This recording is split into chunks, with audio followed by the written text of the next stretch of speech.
So it's lovely to have you here. We have 1 more minute before we're due to start. Okay. So going to give people 1 more minute. I did a shout out, but the auditorium's looking pretty full actually. So it's lovely to have you here. We have 1 more minute before we're due to start. Okay. So going to give people 1 more minute. I did a shout out, but the auditorium. And what I am going to use that minute for is just to post the live link to the live stream for people. So going to give people 1 more minute. I did a shout out, but the auditorium. And what I am going to use that minute for is just to post the live link to the live stream for people.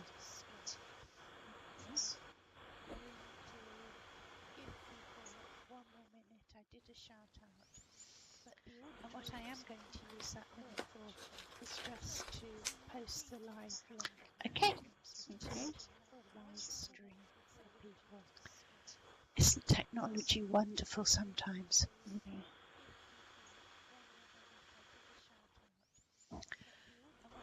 Okay, so I'm not sure how many people here have read Anne Louise Avery's Twitter stream. Can I call you Anne? Yeah, that's absolutely fine, yeah. I don't know how many people here have read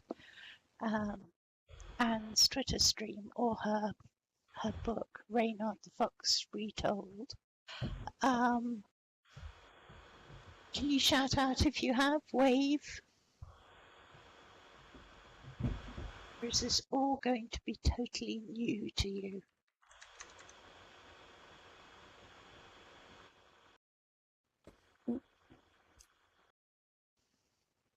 Yeah, you can see the cover over there, can't you? Yes, you can see the cover of Reynard, and you can purchase a copy if you click on the book.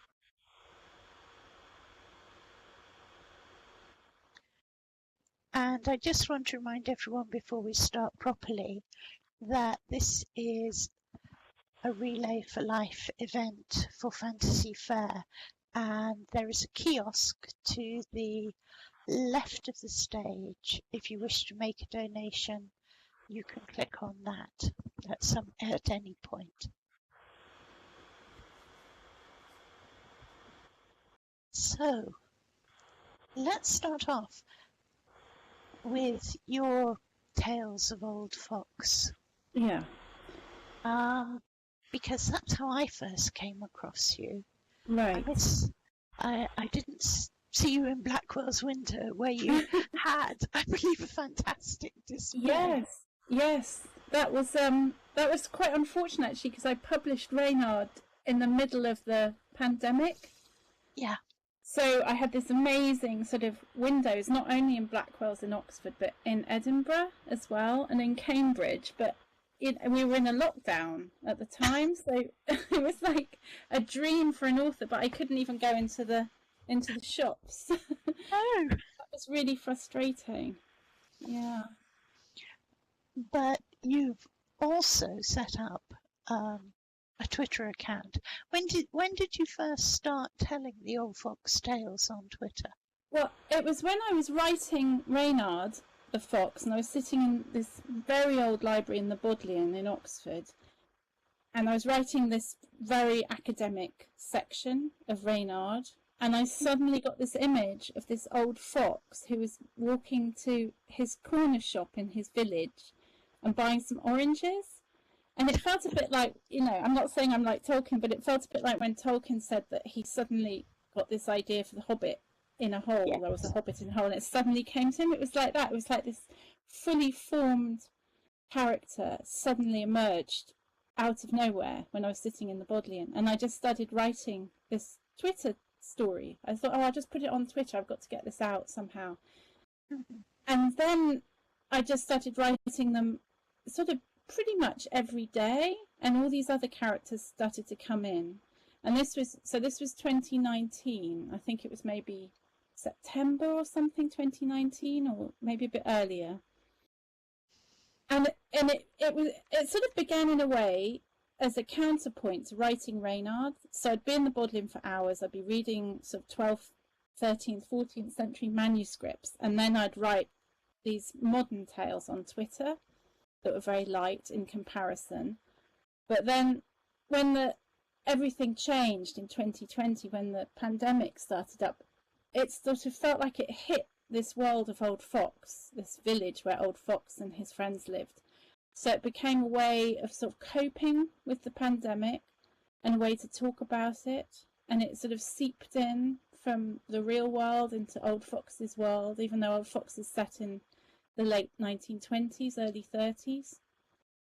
And then people started responding to his reaction to the what in their world's called the Great Sickness.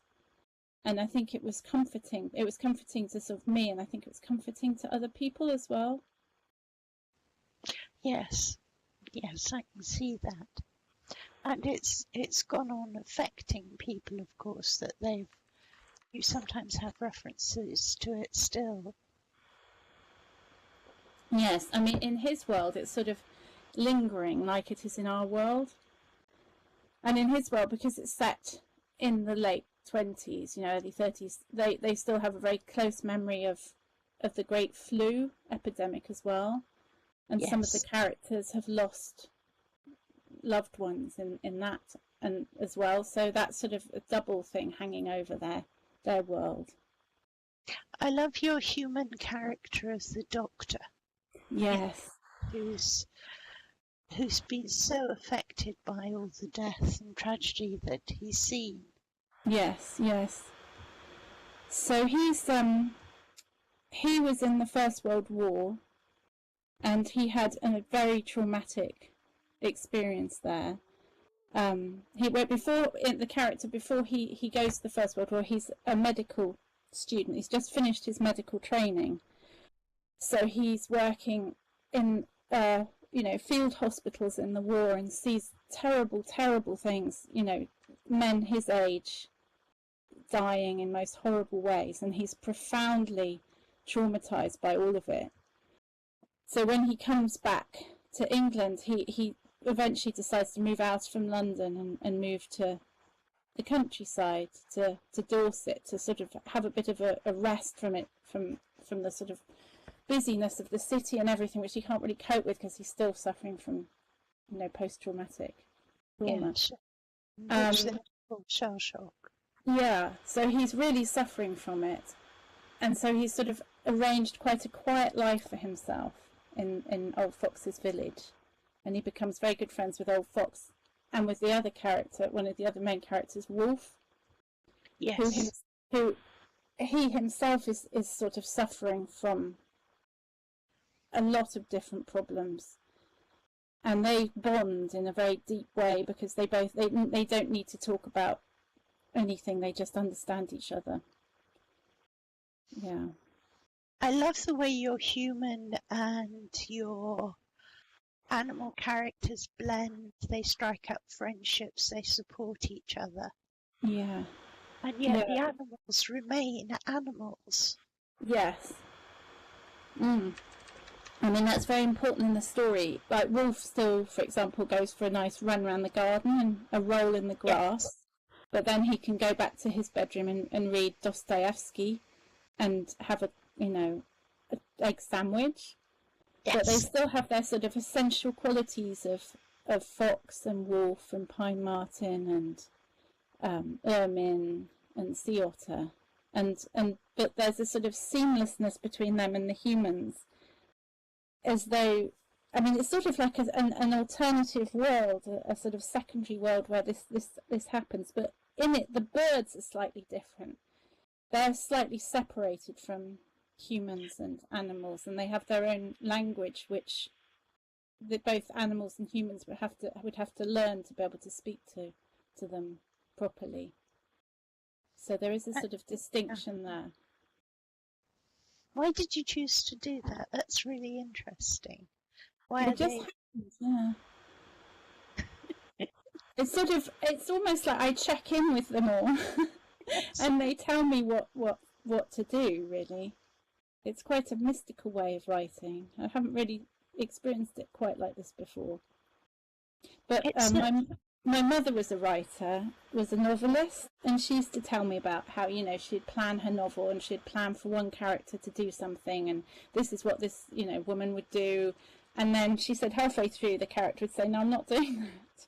I'm doing something completely different, and you're just going to, you know, I won't cooperate if you don't let me do what I want to do. So yeah. Your mother was Anne Stevenson. Yes. So her real name was Felicity Bridgen, and I'm not quite sure why she took a pseudonym. I don't know. I think it was because she used to work on Woman magazine in the 60s. Both her and my godmother worked on Woman magazine, and my godmother was the editor, Camilla, and my mother was in charge of fiction. And she used to publish a lot of short stories in all the women's magazines. So I think she thought she'd better have a different name to her editor's name. Yes. And that's how it happened. And she went to Oxford very young, when she was about 17. And then as soon as she left Oxford, she started writing, and she published her first book, I think, at the end of the 60s, and that was a historical novel. And then she turned to writing thrillers, and she was really, really popular at one point. And she had all these amazing covers of sort of gothic, like romance type covers, even though they weren't romances, they were sort of thrillers. But they, you know, women were all very much marketed in the same way at that time. Yeah. And it was amazing growing up. I didn't know any differently, but she was writing her novels. My father was a journalist and a former spy, a former member of naval intelligence in the war. So I just grew up thinking that your parents were always sort of at home typing things and writing. And that's what happened, you know. Yeah. So did you want to be a writer? I mean, it sounds as though you felt from an early age that writing was what one did. Yes, it was absolutely. But I first of all, I did art history. I loved art so much, so I started off as an art historian, and then so the craving for doing creative writing became stronger and stronger, and I just started a couple of years ago. I wrote a number of pieces for magazines, and then I won the Fortnum and Mason competition for a short story competition, and that really made me feel like, oh, okay, I can do this, you know. Yeah. It's something I can actually pursue. And it works quite well in tandem with my art history. So I do a lot of work for galleries and museums still, research basically, and that works quite well in tandem. I know that a lot of your stories are beautifully illustrated, with pictures that you've kind of researched and found that are so spot on what you're writing about. It's just wonderful. I love doing that, and sometimes I'll see a picture and it will spark the whole story, and sometimes I'll do the story and then I'll look for suitable pictures, and then I have a whole sort of collection of images of Woolf and Pine Marten and all the different characters. Yeah, so it sort of blends, the image and the story sort of blend into each other a lot.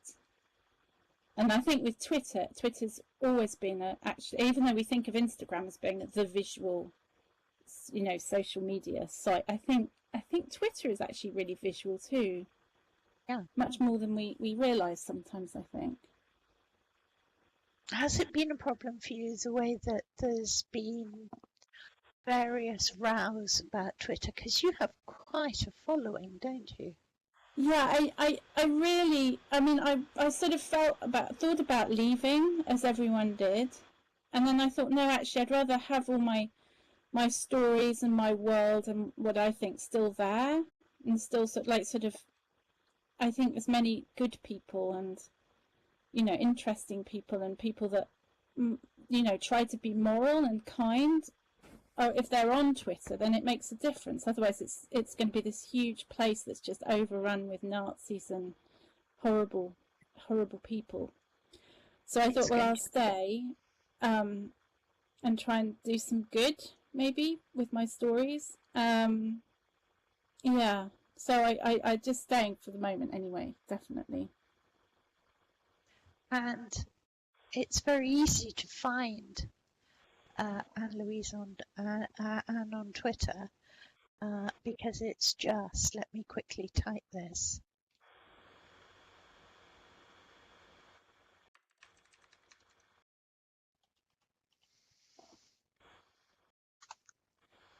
So you just look for that on Twitter. That's it, yeah.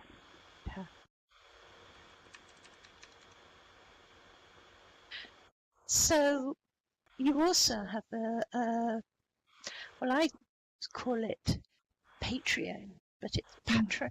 No, how do you? I call it Patreon, but my son tells me often, says it's patron. No, patron, because they're patrons, and he gets cross with me if I say Patreon.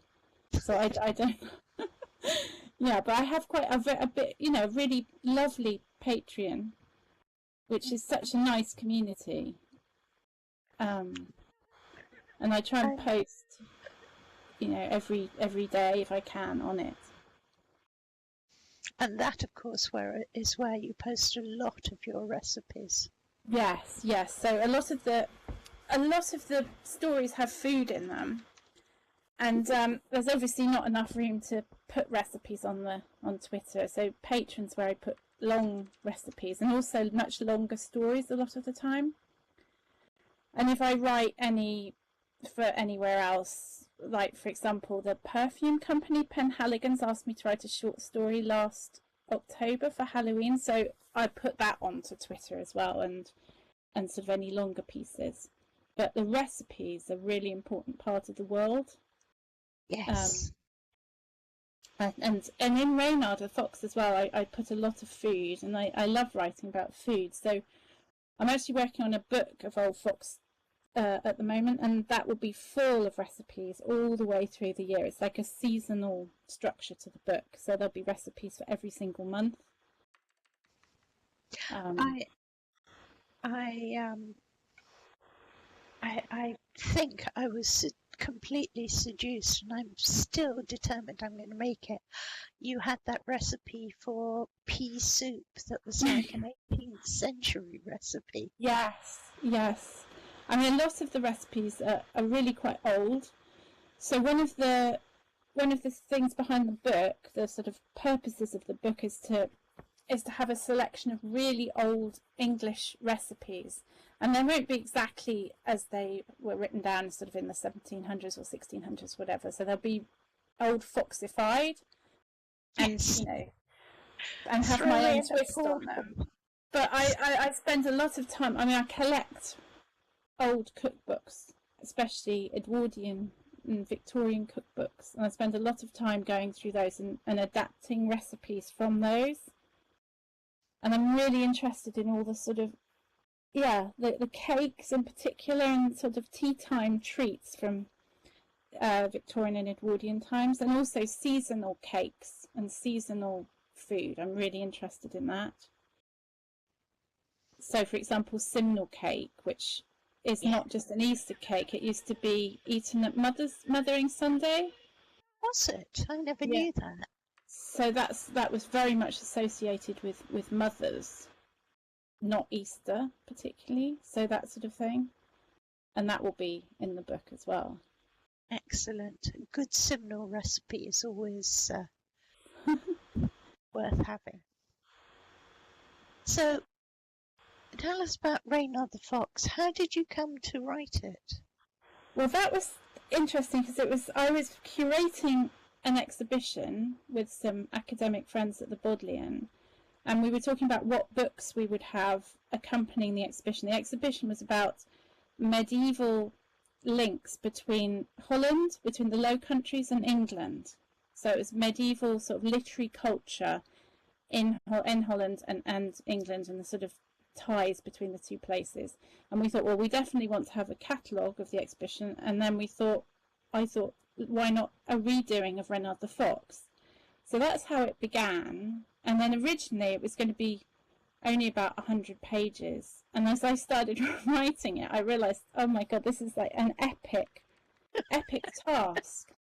Because what I wanted to do was translate it from the 15th century English and then make it more modern and understandable.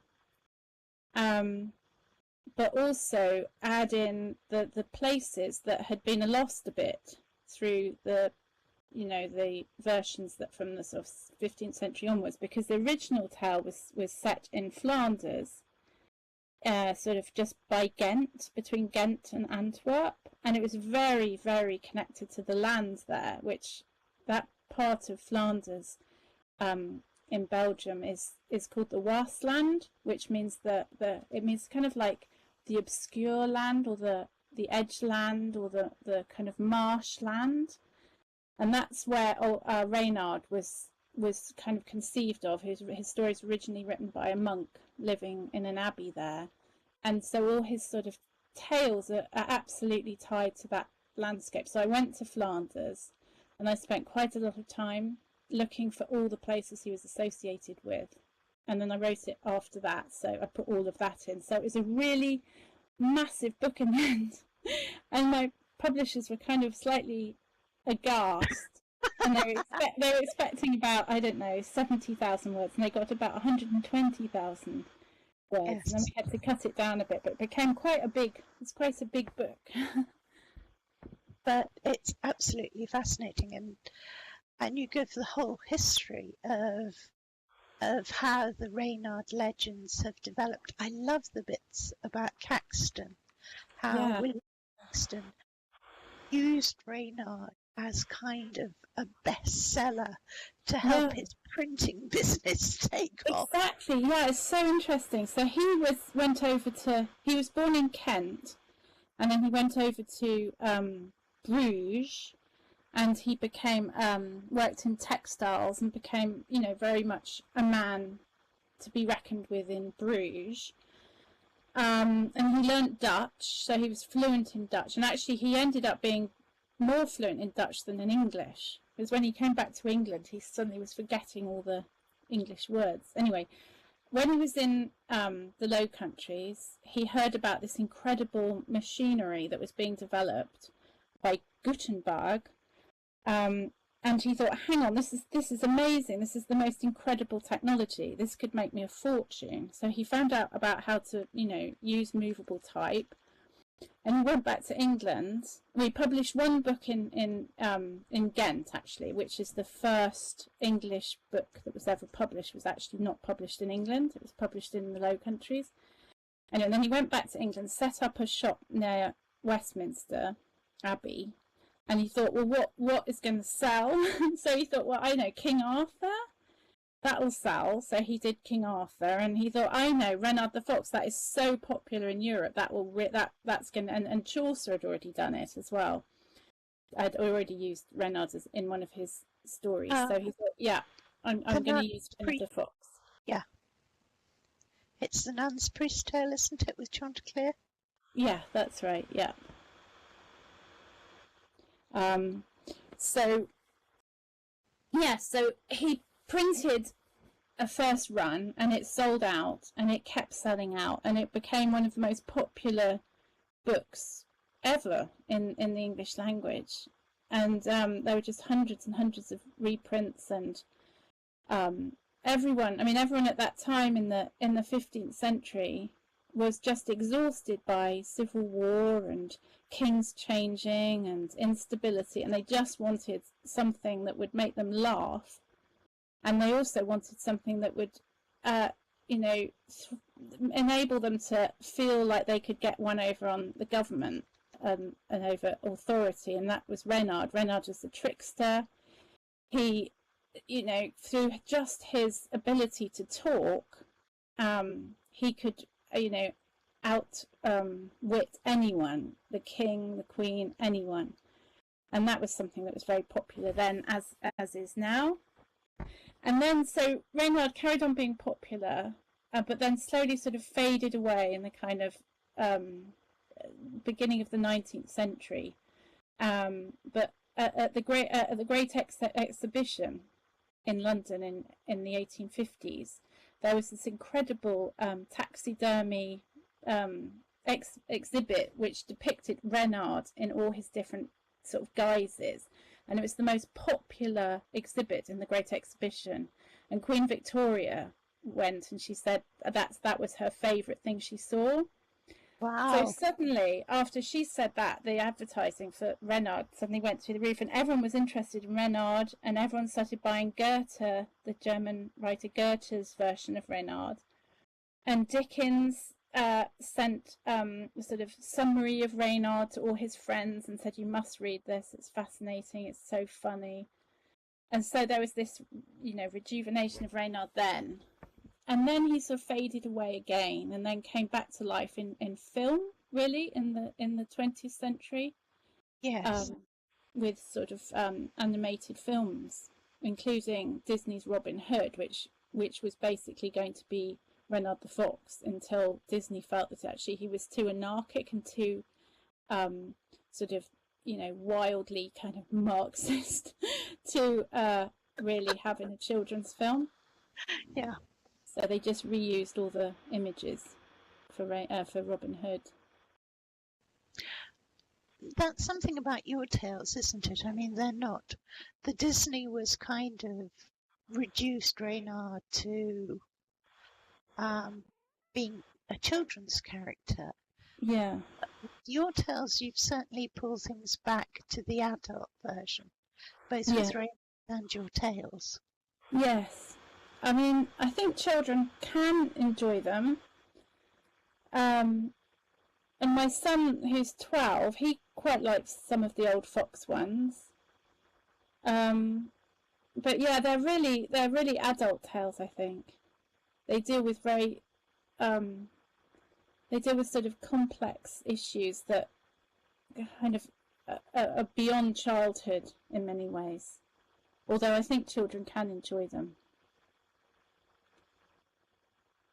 But some of them, deal with things like, grief and death and illness and regret and loneliness and sort of dementia and autism and all these different things. There are also some utterly beautiful ones. I mean, some of the ones that deal with these tougher subjects can also be incredibly beautiful, but I'm thinking of the way, for example, in Advent, Old Fox went to the sheep church and lit the candles, which I thought were beautiful. Yes, I loved in the Advent the stories. That's quite an undertaking. I've done it for 3 years now, and it's every single day, and sometimes 2 or 3 stories every day. But yeah, that story, the sheep church is in Old Fox's world is sort of separate from the village. It's near to the coast, and it's very wild and very, very old, and it's people there very rarely visit it. So, but Old Fox goes. He's the sort of church warden for the other main church in the village, but also for the sheep church, and he goes and it's so old you can sort of feel the ghosts there really every time you go in, and so it's very powerful when he goes to light the candles every week in Advent, I think. You make it sound as though you actually know this church. Yeah, well, I've worked out the geography and the topography in so much detail, and we've actually produced a big map, which may end up, I think it probably end up in the book in some form. Every street in the village is mapped. Pretty much every house, every shop, every field, everything. So it's an entire distinct, defined world that slots into the real Dorset. So it's sort of in a very particular part of the real Dorset, but it's almost like the house in Harry Potter, like Sirius Black's house that kind of pops out. It's like that. It's kind of like it's in a real place, but it's as though the land's expanded to sort of let it in somehow. Yeah.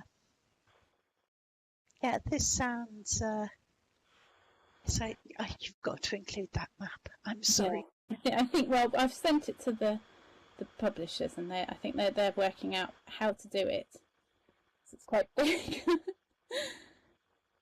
Yeah, and the same with Old Fox's cottage. That has its own plan. Every room is mapped of his cottage, and there'll be some illustrations of it in the actual book that have already been done, actually. Oh, that's wonderful. Yeah. That's wonderful. Because yes, the images are such a part of your writing that to have that. So going back to Reynard, I mean, one gets the anarchic nature, the trickery, sometimes downright cruelty in it. Yes. People get quite badly hurt. They do. I mean, especially Cuyat, the hare. That was very difficult to write, that one. Cuyat is a hare that ends up being, this is spoiler alert, brutally murdered by Reynard, and then eaten by him and his wife, who you think is actually very nice, his wife Hermeline, and you can't imagine her doing something like that. But I left it a bit ambiguous in that Cuyat gets asthma when he's very stressed, this little hare, and he suddenly got very stressed by Reynard bearing down on him. So there is a slight ambivalence whether he died of an asthma attack or whether Reynard killed him. But in any case, Reynard eats him. And it's horrible and awful, but it's also just what foxes actually do. So throughout Reynard, the whole story of Reynard, it is you think, oh my God, but they're not actually human, they're animals. And they're acting according to their own animalistic nature. And as soon as you view Reynard in that way, it becomes very different, your perception of him, I think. I mean, Isengrim, the wolf, is the real villain in Reynard, I think. And such a contrast with, I mean, that's a great contrast with Wolf in your stories. Yeah. So it's kind of like a relief to turn from one to the other. Yeah, and I think wolves always get such a bad, rep from people, and over the centuries they've been so misunderstood. So it's really lovely to write a character, Wolf, who's so wonderful and kind and courageous and has such an enormous heart. Yes. And is very much like real wolves are, and just adores family more than anything. Yeah. And there's that wonderful one you wrote recently about, when he said that he loves Pine Marten, he would die for Pine Marten. Yeah, he would die for him. Yeah, and Old Fox said, oh, it's a good job you don't have to. Old Fox is very sensible and sometimes a bit too sensible, I think. But Wolf needs his sense with his wild romanticism. Yeah, but Wolf would absolutely die for Pine Marten. There's another story I wrote a really long time ago about him going to the village shop to get Pine Marten custard creams and waiting for hours before the shop opened so he could get all the custard creams. And actually, real Pine Martens love custard creams. And I didn't realise that when I wrote it, and I only realised it afterwards that's Pine Marten's favourite, real life Pine Marten's favourite treat is a custard cream, apparently. That's wonderful. And actually, Old Fox's recipe for custard creams will be in the book. Oh, so you can make custard creams. Yeah, they're really nice, actually, homemade ones. That does sound good.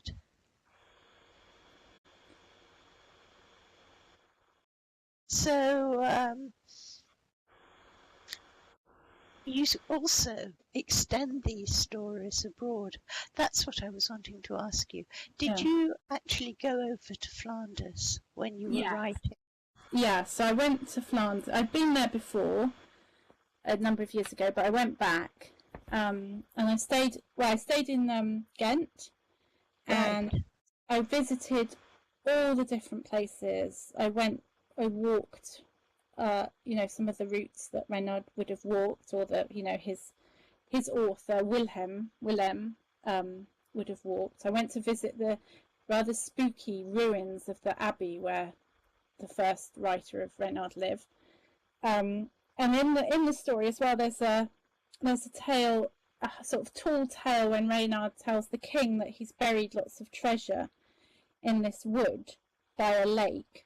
And I went and found that, which was extraordinary. The name was mentioned in the Dutch, so I went and asked a friend of mine, a Dutch friend, and he said, "Oh yes, that's over towards the border." And we found it. And it was a very strange place, very haunted place. There wasn't anyone there.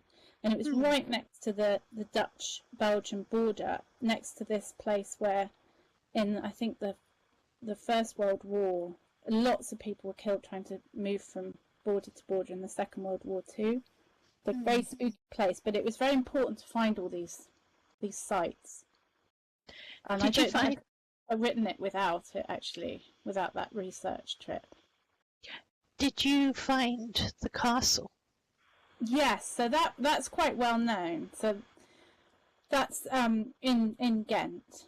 That's a very central sort of building in Ghent. So I went all around the castle, took multiple photos, multiple sketches, and worked out what would happen in which room and where. So it's actually called the Castle of the Counts. And it's well worth seeing if you ever go to Ghent. It's an incredible place. And Reynard's Forest Castle, the one with all the tunnels. So there's never been a place associated with Malperdus, his fortress home. So I worked out where it would be, because the characters are always walking from Ghent. Walking for a certain amount of time and then back, and then they go to and fro from the castle to Reynard's house. So I worked out that this place called Rupelmonde would be a good site. Which is a very old village now, really, on the river Schelde. And it's somewhere which was a sort of a fish town and quite wild sort of place. And I positioned Reynard's castle just by there, so I could write about it in a lot of detail, and work out all the logistics and the countryside and what it would look like, and so forth. A sense of place is very important to you, I think. Yes, that's absolutely central to everything I do. In my art history world, there's an artist that I'm sort of specialise in, and he's an African-American artist called Edward Bannister, and he's a landscape artist, and he painted in the 19th century, so just during and after the Civil War. So that part of my career, my art history side, is very much associated with landscape art, and how through painting and writing about landscape you can almost possess it in a way and interpret it and own it in your own way, in your own terms. And so that art historical interest is also in my creative writing. So everything I write about always it's to do with, it has this strong link with its place. So with Old Fox it's Dorset, with Reynard it's Flanders. With the story I wrote for Penhaligon's last year, it was London, it was Piccadilly, around Piccadilly and Green Park, and I spent a lot of time working out what Piccadilly looked like in the 1880s and 1890s. So it's the first thing I do before I write anything, I think, is think about place. You wrote a piece recently for a magazine about the Cotswold Way and walking the Cotswold Way, and that was lovely. I loved the story about Ivor Gurney that you brought into that. Yeah, very romantic, very sad. So he used to walk the Cotswold Way. Well, not the Cotswold Way, all the the ways around the Cotswolds, particularly sort of down towards the River Severn. And he went into the First World War and then had a very bad breakdown after the First World War, and ended up in an asylum for the rest of his life. And he was an incredible musician, I should say, if you don't know him. He was a composer, brilliant composer. Yes, he used to go over his walks in his mind, and that gave him comfort when he was very, very ill. And I thought of him a lot when I was walking the Cotswold Way, which is this long distance route across from Chipping Campden in the Cotswolds to Bath. It's about 105 miles or something like that. And that idea of these beloved ancient tracks and walking them. I mean, when he was in Flanders in the First World War, he would suddenly remember scenes in the Cotswolds, because the landscape before it was bombed out of all recognition in Flanders, some of it looks very much like parts of England, and then northern France as well. Yeah, so it's that idea of memory and grief and these ways through the landscape becoming kind of ways in your soul, in the depths of your being. And someone when he was very near the end of his life, actually brought him a map, didn't they? That's right, yes. I think it was Edward Thomas's wife, I think. Yes. Another great, poet of landscape. I love Edward Thomas. She brought him some maps of Gloucestershire, and they traced his walks together in the hospital. And it was the happiest he'd ever been to just be able to look once more at the pathways that he walked. And it was very moving walking the same routes as him and thinking about, how we are linked through walking and through traversing the landscape with everyone that's been before. As well as your countryside Dorset and that Cotswold Way walk, and you also seem to have an affinity for cities. You have quite a few little stories about that characters who actually live in European cities. Yes, I think, in particularly London, there's London particularly. A lot of the characters go back and forth to London, and that kind of reflects my own childhood, really. Because my parents both lived in London for most of their lives, and I was born in London, and we used to go up and down from London to Kent and from London to Oxford, and that has, and I lived in London when I was a bit younger as well, as an adult, and had lots of different places all over London that I lived in. So that kind of London in the 1920s and 30s is important in Old Fox. And my father lived in London during the war. He was working at Naval Intelligence with Ian Fleming and Graham Greene and Kim Philby and people like that. He was close to all of them, although he hated Kim Philby. So his stories about London at that time and before really influenced me.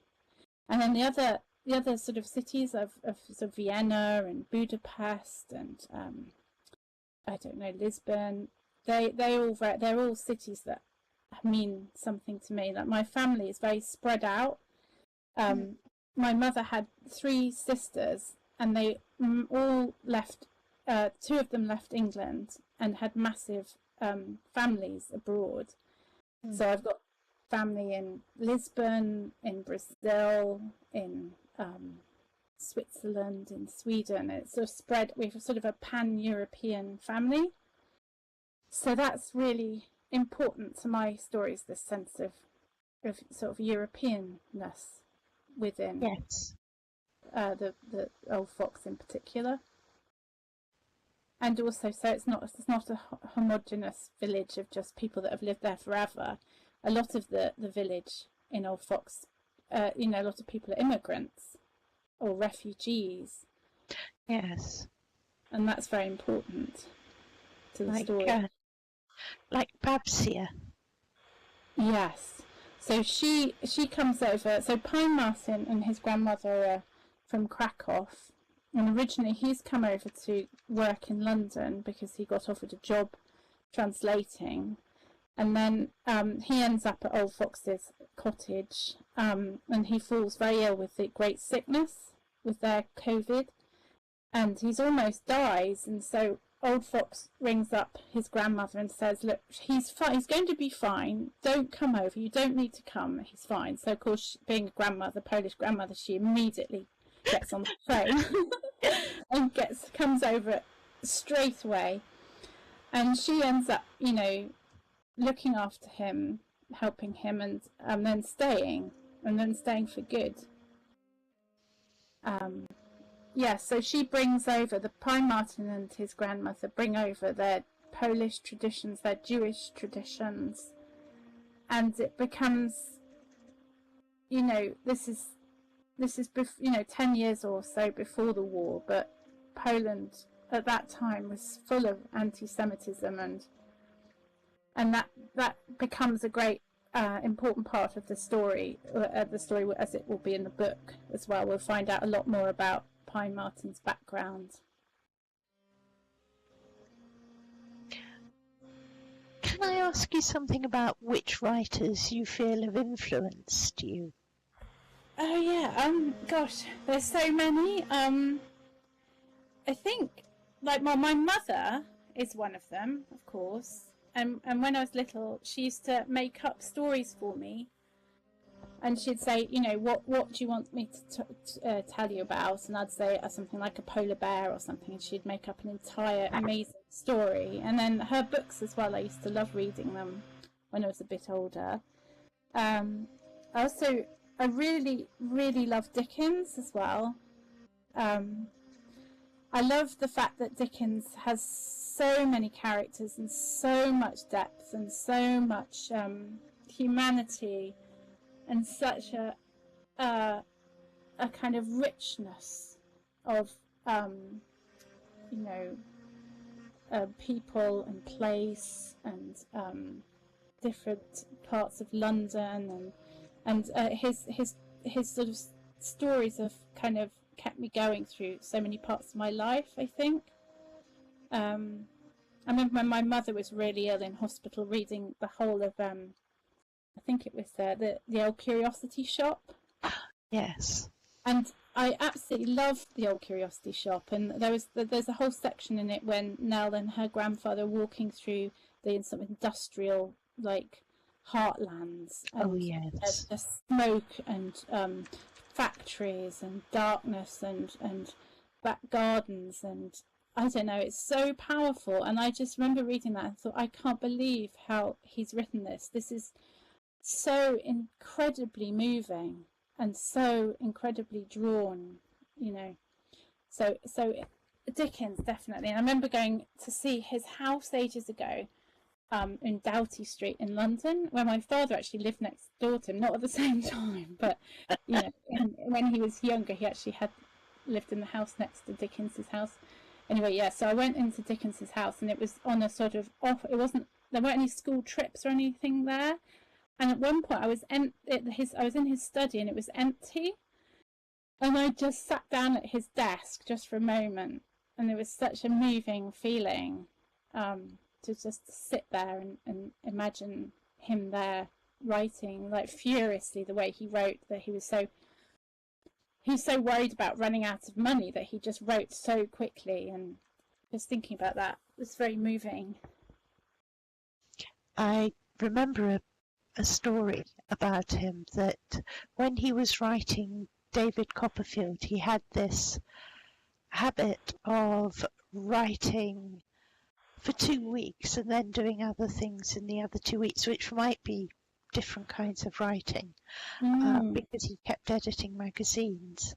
And he was in a shop one day and he heard a woman asking for the new number, because it was published in parts. He asking for the new number of David Copperfield, and realizing with like a stab of horror that he hadn't started writing it yet. Oh my God, I know that feeling. That's so funny. Oh God. Yeah. Yeah, but of course his episodic nature of his work is very Twitterish, isn't it? You can imagine him being on Twitter now, or a Substack, I suppose, and doing his stories. If he was writing for that medium, but I think he would also be writing killer TV series. Yes, absolutely. With wonderful, yeah. When I was a teacher, because I was a teacher for a while, I used to make students read Dickens in parts. I would say, you are not allowed to flick forward and find out whether Esther Summerson recovers her sight. You will stop at the end of that part and get that feeling of excitement for the next one. Yeah, that's wonderful. And I was thinking of other writers. I mean, I like Proust. It always sounds a bit pretentious if you say you like Proust, but I like Proust because he's so massive. His works are obviously so massive. Yes. But they're so, like, if you stop thinking I've got to read the whole of them, or if you don't rush through them, they're just wonderful. And when I was writing Reynard, I was reading Proust at the same time, because for some reason it just worked really well as a counterbalance. And I always did the same thing every day. I'd go to the Bodleian Library, I'd write all morning, and then I'd go and sit in the cafe there and have exactly the same lunch every day, and I'd read Proust, and then I'd go back and finish, do a couple more hours. But Proust enables you to feel that you can write about anything, and that's what I really felt like reading his work. When he writes about Hawthorne in bloom, or he writes about the light in an old lady's rooms, or a restaurant in Paris, and reading him, you think, oh right, okay, you can actually just write about anything, and you can take your time writing about something as well, and you can write about something that's got absolutely nothing to do with the plot, as long as you don't write it to try and show off or show off your writing skill, as long as you're just writing about it from a sort of truthful point of view, I think. Yes. But yeah, I think he is a wonderful writer for writers to read, I think. And the same way Tolstoy as well, obviously, is another one like that, with War and Peace, for example. I wondered if you read any sort of animal novels when you were a child. Oh, well, let me think. Oh, The Animals of Farthing Wood. I remember reading that and being very, very much moved by that. I can't really remember the plot now, but I think one of the animals dies in it. When they're trying to cross a motorway or something, and I remember just being so moved by that. And then, of course, Wind in the Willows and Winnie the Pooh. Absolutely loved Winnie the Pooh when I was little. And all these animal stories that my mother used to make up for me. I mean, it's wonderful having a novelist as a mother, because she can make up, incredible bedtime stories. Yes. And actually, when my son was a bit smaller, I invented a whole world for him, separate from Old Fox, of animals, of a fox and a badger. living in a little town in Germany. So he had his own personalised stories every night. And that's had an impact, I guess, on the old fox tales. Yeah, I think so. It's quite different. They're just too, because he'd say, right, I want the story now, so I had to make up, one immediately at bedtime. Yeah. Yeah, but that's he had a very kind of European sort of story, kind of mythos for his bedtime, set in Germany. Yeah. One thing that intrigued me, I mean, Reynard, your tales are totally original. Reynard the Fox was kind of based on the medieval stories. Yeah. But you were able to introduce a lot of your own ideas and thoughts in them. Yes. So I ended up introducing. Well, I read the 15th century Caxton, and I had that as the core story. So everything that was in the Caxton is in my Reynard as well. But then, as I said, I added in places, description of places, food, medieval, the sort of food that was eaten in medieval Flanders, a few characters, and then I also introduced sort of contemporaneous sort of philosophy that was popular, like Boethius, for example, the Roman philosopher, is very strongly represented in the story of Tybert the cat, who is an academic in Reynard. And I put in lots of little sort of Easter eggs in Reynard that probably aren't funny at all unless you're a medievalist. But they made some of my friends, medievalist friends, chuckle when they saw them. So there's one sort of footnote where Reynard goes and has a drink with a publisher in Bruges, and that's Caxton. So I just made up that Caxton and Reynard had a drink together. That's quite, and also some of the books in Reynard's library in his castle are actually books that are now in the Bodleian Library, and I sort of give their provenance as going from Reynard all the way to the Bodleian. That's quite funny as well. So were you writing it in Duke Humphreys then? No, in the new library, because I used to work in Duke Humphreys, but unfortunately they've just moved all the actual manuscript material over the road. Oh, right, to the Western. The Western, yeah. So I work in the Western. But I think you can still go and sit in Duke Humphreys, but you can't request things. You have to go to the Western. So you can't request manuscripts. And that's one of the most wonderful things about working in the Bodleian is requesting a 14th century manuscript, and it just comes to the desk, and then you take it to your desk and you sit there and you've got this extraordinary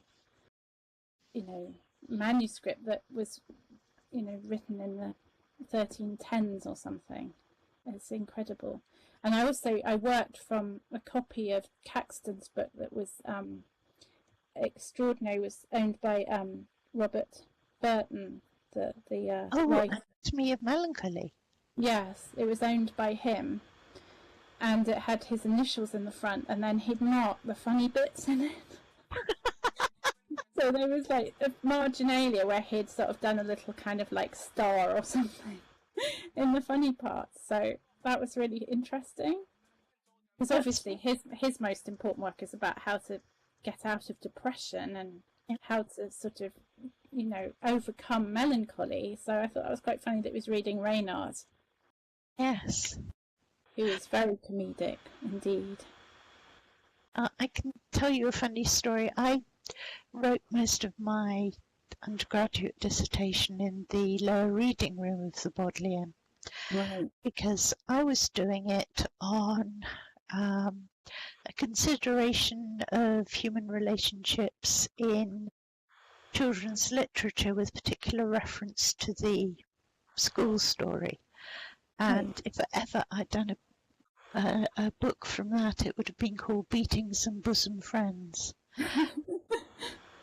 But the first day, when I started my research, I went into the catalogues and filled out the little slips that you did in those days. And I went and handed it to the librarian. And she looked at them and she said, these books are stored at Newnham Courtney, so it'll take a day and a half to get here. And I said, oh, well, some of them are quite modern. And she said, yes, but we don't get many child readers in the Bodleian. Which I felt was crushing. That's very funny. Oh yes, I love that. I remember those green slips that you used to write in the Bodleian. And actually, in Old Fox visits the Bodleian a lot in the book, and I have done a longer story which I posted on Patreon about him going to the Bodleian, and as the Bodleian my publishers as well. So we all spent quite a lot of time looking to see exactly how you would order a book in 1930. If Old Fox was going into the library. So it's quite funny that the sort of eminent librarians there were thinking hard for me about, if there was a fox in the Bodleian Library, what would he fill out in order to get a copy of a monastic manuscript? But, it's quite interesting. I think it was pretty unpleasant to work in there in some respects in the 30s and before, because it had no heating and it didn't have very good light either in Duke Humphreys. So you had to finish up for the day about 3 because it would be so dark in there. I don't think they had electricity, or they didn't have proper lighting or something. So I don't think they trusted it. No. Because it's the one thing that you have to swear to when you get your bod card, that you will not kindle a light of any kind. Exactly, yes, exactly. So I think C.S. Lewis said that the Bodleian, Duke Humphreys was heaven on earth if you could only have a cigarette and a big cup of tea with you. And I do sort of agree with him, actually. But now they have little cafes so close to where you're reading, you can nip down and have a cup of tea, but not a cigarette, obviously. Not a cigarette anywhere near, yeah. Well, we are coming to the end of the hour. And it's been brilliant talking to you. I've really enjoyed this. Thank you for having me. And you are going to come back on May the 1st and read some of your works, aren't you? Yes, that I'll read from Reynard, and I've got some Old Fox stories to read from as well. Really looking forward to that. It'll be the same time, same Stump Theatre. Brilliant. And thank you everyone for coming. Let me just remind you that to the side of the stage there is a kiosk, and it would be wonderful if you could make a donation, because of course this is we want to raise money for Relay for Life. So please pop what you can into the kiosk. And thank you again. Oh, and sorry, I must just say, Davosaurus, the region builder, has created a hunt. And if you look around the region, you will have tree stumps, and they are engraved with the animals you'll find in the Old Fox Tale. I believe there's a pine marten, there's a hare, there's a fox and a wolf and a hedgehog. And when you click on those stamps, you will get one of Anne's short Twitter stories. Oh, that's amazing. Thank you, Dave. And you will get a present from Dave as well. So the hare is a very healthy running hare. Yes, the hairs. There are no hairs damaged in